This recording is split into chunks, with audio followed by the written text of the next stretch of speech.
Hey traders, welcome to the daily macro review. It is the 21st of December. It's about 4:30 almost here in Chicago. Let's jump on and take a look at the charts. We've had a second day of pretty bullish price action across the equities in here, and you can see the S&P 500 rallied here to 3888 on the future, so just closer to 3900. That's a pretty big level. We've talked about that level several times.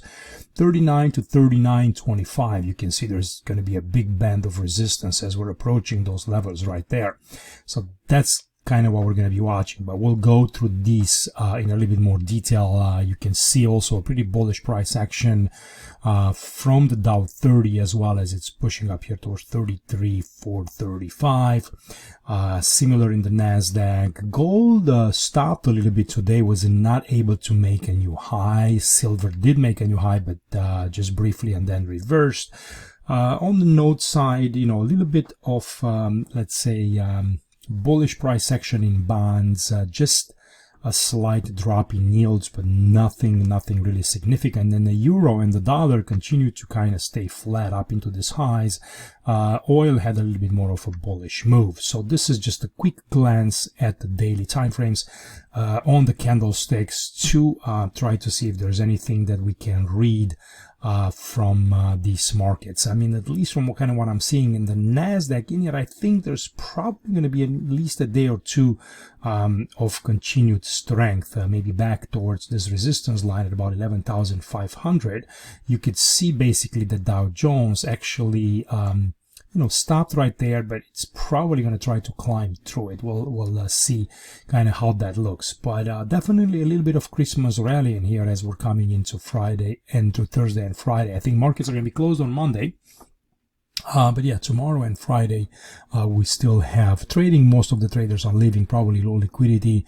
So maybe a little bit of profit taking, who knows? But it's been acting pretty well. And this is in line with something that we have been kind of watching in terms of corrective price action move, following the declines we've had here for the, I don't know, past couple of weeks or so, right? Maybe a week since December 13 top.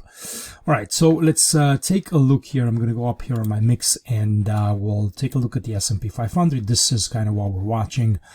Basically, you've had a pretty decent decline here through a five-way sequence. This wave 3 hit 161.8 multiple, and I said that this is probably going to be the most significant pullback we're going to get as part of a wave 2. And if you're kind of starting to get back above this fourth wave, it's likely that this becomes part of a wave 2 correction. Now, I'm going to take you to, I'm going to kind of finish this off, and then I'll take you, because there's a little bit of a gap right there that the markets could try to close off into this rally. So far, we've only come, a little bit below, let's say 3,900. So just 3890 or something like that, and we still have a little bit more to go, I think, and that's probably going to be in a fifth wave. That's going to complete in a 1, 2, 3, 4, and 5 for the wave A. It's kind of what I think, and then we're probably going to get a B, and then we're probably going to get a C wave for a wave 2. This, it could be, the first level that the first correction that I'm always thinking in terms of corrections is a zigzag. This B wave could be, could become a triangle in here, but, unless you get a 335, right? Because the only pattern that you cannot have in a second wave, it's a triangle. So zigzags and flats and combinations of those, are pretty okay. So we'll go with the zigzag for now, and, a fib zone that this market could pull back to, it's probably going to be, so we haven't reached even 38% yet of this entire decline. 50% is about 39.48, and then you have a pretty big one up here at about 39.84, which kind of coincides with that gap that we have right there. So that gap, even if you're not going on a closing basis here, which is a little bit higher, about 39.95, even if you're taking the low of that bar at 39.88, you could see that there's still a bit more to go if this wants to become, let's say, quite a big second wave. I would personally, for the continuous of the downtrending here, I think that that's going to be a too deep of a pullback for my liking in terms of kind of the bearish narrative, but it could be that the markets might want to target that. So let's just kind of take this whole decline from the top to the low, and you could see that you have a 61.8 at 39.84, and then you got this gap at about 39.88. So if that's going to be a wave A up into 38%, and then a wave B pullback, and then a C wave as we're maybe beginning new year, then that should take us back towards 39.80 again, just a big level. If the trend is strong, we should get nowhere near, I think, 61.8. I think we should, stop somewhere below 50%, but will remains to be seen. But very nice reversal in here. I mean, we've talked about the market's kind of getting tired, the sell-off, and the likelihood that this is probably going to start moving, and this was the first sign that that's the case, the break above this kind of fourth wave. So that's kind of what's happening into the S&P 500.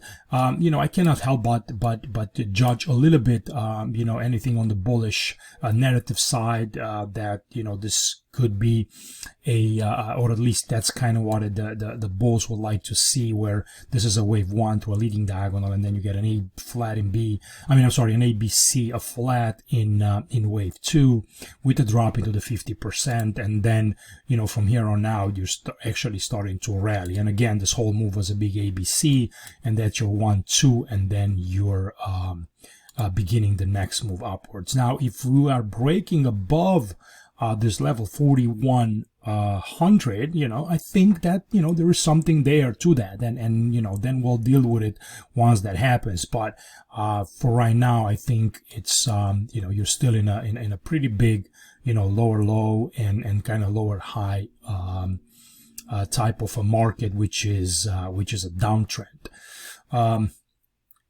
Could we, if you just kind of clean this up, and I can just do this really quickly, if you just kind of clean this up, could this be, a big reversal pattern? I think it warrants a little bit of an attention, where, somewhere back here we're having a big neckline, and, this is your head, this is your left shoulder, you're building a right shoulder, and then you're starting to kind of push like that. And if that happens, right, this whole thing here could be a massive reversal pattern. I think it's quite large for the amount of the decline we've had. I don't think that, it's would be very, very accurate, but listen, if you're breaking about 4,300 in here, definitely, we have to entertain, the likelihood of this market continuing to push to the upside. But until then, I will stay more focused on new lows kind of coming. And then you're very familiar with this one. This one, it's a scary count. I don't know exactly what could trigger such an avalanche of selling to the downside in here. I'm gonna have to reject this call because I'm recording this, but this would be, again, your wave 1, wave 2, and then another 1-2, which means that this third of a third would be the strongest of them all. And, I remember 2008 where, we've had something similar to that, although the pattern was a bit more, let's say a little bit cleaner, when we've kind of had this, the sell-off. But I mean, look at that. Right, and then you dropped again, and then you had the second, and then that was kind of the big move down. So you've had that kind of wave 1-2, 1-2, and then you're starting to roll over in a big crash to the downside. Again, I'm not necessarily advocating for that. This is a little bit of a deeper second wave. But if it wants to start, these are the levels, and that's why it's important that we kind of overtake that and move higher, which Dow Jones already did. Where we're looking at it as an ABC, as kind of, weird that seems at the moment to look at that, but that's kind of where we are. So, again, all this analysis is kind of based on a lot of underlying, issues that we have, again, with the new lows that we're continuing to make, with the breadth, sentiment and everything else. And, also with the yield curve inversion, with the big probability of a recession kind of coming up and all of that. So, I think we're definitely into very, very kind of muddy waters here as we're kind of finishing up this year. This has been a horrible year for bonds, for stocks, for cryptos, for everything under the sun. And we'll see if that kind of continues in 2023, or if we're going to be able to enjoy some kind of rally. I think the Fed is probably done, but again, doesn't mean that just because they're done hiking, if they actually start cutting, that could actually spook the markets very, very bad. And you can end up with some massive selling, which is exactly kind of what happened in 2008 when they cut, and in previous kind of cutting cycles, you actually start to rally after you kind of finish up the rate cuts, and then once you start pausing, that's when you're starting to kind of reverse on the market. So I wanted to keep an eye on this. I don't want to kind of get myself drunk here on water, but it's definitely a possibility, as bullish as we would like to be, because I do own stocks, and this is going to hurt if this kind of starts to happen in here. Then I might have to close a bunch of positions, but it's something that I cannot ignore. So we'll see what happens in here. The more we climb, the better we'll be looking for stocks. If you're getting towards 40.35, I think that's going to be pretty a good signal that you're actually going to be taking this 4100 and move back towards 4200, right? Which is some inverse fibs back here towards 4184 and 4217 of this decline. All right, so that's on the SPX. Quickly let's take a look at NDX. So NDX again has been selling off here. I don't have such a clear fourth wave pattern in here. I was thinking that could be the fourth, and then maybe we're dropping, and maybe that's still the case, but it doesn't line up that well with what's going on in the S&P 500 and the Dow Jones. So if we consider that this was just a completed impulse, then we should be getting a little bit of a recovery. And if I place a fib in here again, just like in the S&P, you're looking for 38%, 50 to 61.8. I think there's a gap here as well that kind of matches the 61.8. So there could be a little bit more of a recovery happening into the Nasdaq as well. But it's the weakest of them all. And again, today we continued to make more new lows than new highs. And if you give me a second, I'll pull that up here. Yeah, so we've made basically 350 new lows versus 93 new highs. So we continue to kind of get hammered here to the downside on the market, and that's a pretty good kind of gauge of kind of what's happening underneath the surface in here, and there still might be some major cleanouts that need to happen in this market. Okay, let's continue to kind of go in here. So NDX, and then let's take a look quickly at Dow Jones as well. And Dow Jones in here has pulled back here towards 38%. So it's pretty much the strongest so far in its recovery, and we're coming very close to this kind of 33,500 level. That's a big also support now becomes resistance. And the 61.8 again goes back towards that gap towards 33,912. So that's the level to watch in Dow Jones. And then the larger move to the downside would be that this is a wave 1, that's a wave 2, and then you're beginning at 3, 4, and 5. At the minimum, you're supposed to be getting an A, B, and then down in C. If this is some kind of a wave 1 from an ongoing bull market that started back in October 13.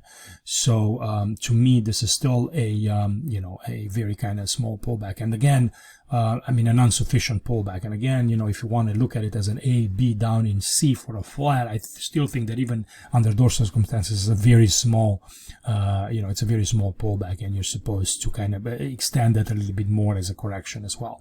Let's take a look at the Russell, and this one, had a pretty good rally today. I think we rallied, maybe close to 2% on the Russell, and we pull back in this B wave only to 61.8. We're in my view, we're kind of creating a continuation pattern here in some kind of a head and shoulder, and this is a big neckline. So if we're starting to crack below, you see this happening in, I think in Amazon, Tesla was a little bit different, but in XLY, right, and in the discretionary index and all of those, they kind of look like that, and they kind of crack to the downside. But so far, Russell, it's holding right here, and you could see that channel, and now we're going back and kind of retesting that kind of broken line in there. I think there is a gap there as well that sits at about 1820, so we'll watch that as it unfolds tomorrow and on Friday. All right, so that is just a quick run on the indices. You know, gold, it's still doing a whole lot of nothing. I don't trust this move here a whole lot. Again, I continue to think that this will have a resumption lower before you move to the upside, or something else takes place. But to me, you know, this here, it's more of a you know, kind of a caution that gold is probably gonna start to pull lower. And you know, silver made a new high, gold did not. You know, the counts are a little bit iffy, but you know, we're going to continue to kind of look at it as a big ABC flat, and then see if we can roll over to the downside. And that's, you know, that kind of throws a little bit of cold water on the bearish dollar scenario, which I talked about yesterday. So let's take a look at the dollar UUP in here, and this is the you know, the ETF that kind of follows it. And there's another one that you know, when you want to be, so if you're buying this one, obviously you're bullish dollar, you can also short it, but there's another one that you're buying if you wanted to be short dollars. You don't necessarily have to sell UUP, but that name escapes me right now. I'll probably find it and put it in the room. There's another interesting ETF that follows that. So anyway, you know, we dropped a little bit below this fourth wave low in here, you know, and this decline almost looks like it's some kind of an ending diagonal structure, but it's not responding too well yet from you know, from these levels, right? You could see it in here. And this being maybe a wave 1, 2, 1, 2, or a 1 ABC flat, so 1, 2, 3, 4, and 5. You know, either way, I think that either from current levels, or maybe even if it drops a little bit lower towards this fourth wave, I think that the next move is going to be something like that, and that's, you know, that will offer the next opportunity. And I keep, you know, talking about that in all the updates. And so far, guys, if I go on the Forex here and I show you what's going on in the euro, it's not. Let me see if I'm connected here. Yep. You know, it's not responding. It's really not responding yet, and that's you know, a little bit concerning, because what usually that means, it means that there's probably another high coming in the euro, and you know, lowering the dollar, right? It's not a pattern that you can actually get behind and say, man, that's an impulse, and you're kind of breaking to the downside. It's basically just kind of holding up here. So you know, I'm always kind of trying to listen to that and say, why is not dropping when it's supposed to? That means that, you know, maybe there's still some underlying strength here holding up these levels 106, and then maybe there's another push higher kind of coming in there. And from the dollar, I'm going to move on to talk a little bit about you know, bonds and yields in here. And we're watching as I'm watching the 10-year. So this is the 10-year yields. We're trading at about 368. So we just dropped a little bit today, but not a lot. And you know, you could see that we're monitoring a fourth wave in here, which we're supposed to stay below this kind of 391. In terms of the fib, let me see what that is. Yeah, it's 38% to the dot as we're kind of stopped. So that would be ideal for a reversal in yields lower. You know, to this kind of 61.8, 322, that would be a pretty good move. And then, you know, we should be followed by a wave B, and then another C wave decline possibly. I mean, this fourth wave can be a lot of things, but you know, it would be a three-way setback and then a drop again. That's at least kind of what I'm thinking for an eventual pullback in yields towards 253. And this is, again, depending on economic data, you know, Fed projections. We have a meeting in February, all of that good stuff. You know, I think the Feds pretty much follow the 2-year and the 6 months, and you know, those are kind of stalling. And you know, who knows? I'd be surprised if the Fed might not even raise rates anymore, guys. You know, we could be done. You know, again, doesn't mean that we're going to rally. It just means that yields, you know, are telling the Fed, listen, calm down here, because you can create a lot of damage. So, you know, we'll watch for that and pay attention and update you as every single day here. All right, and then TLT, you know, as a you know, corresponding, I mean, this is 20+ year bonds, and that was the 10, but they kind of follow, you know, the same structure in here. So you can look, right, 1, 2, 3, and I think we're probably dropping here in a fourth wave. Let's do a, yeah, again, just, this is 38% pullback right there. Nice to see that. We'll see if we're going to reverse from there, but we would be looking for another push higher in TLT, and then, you know, a three-way setback, and then maybe more bond buying here with the yields that this market is kind of, you know, giving us. And you know, that's it. That's about it, guys. You know, we'll jump over and take a look at Bitcoin here next and see what's going on in that crypto land, because that is a messed up market, and it's got I don't know, it just feels like there's still more pain to go in there as well. So we'll see. All right, I'll talk to you soon. Bye.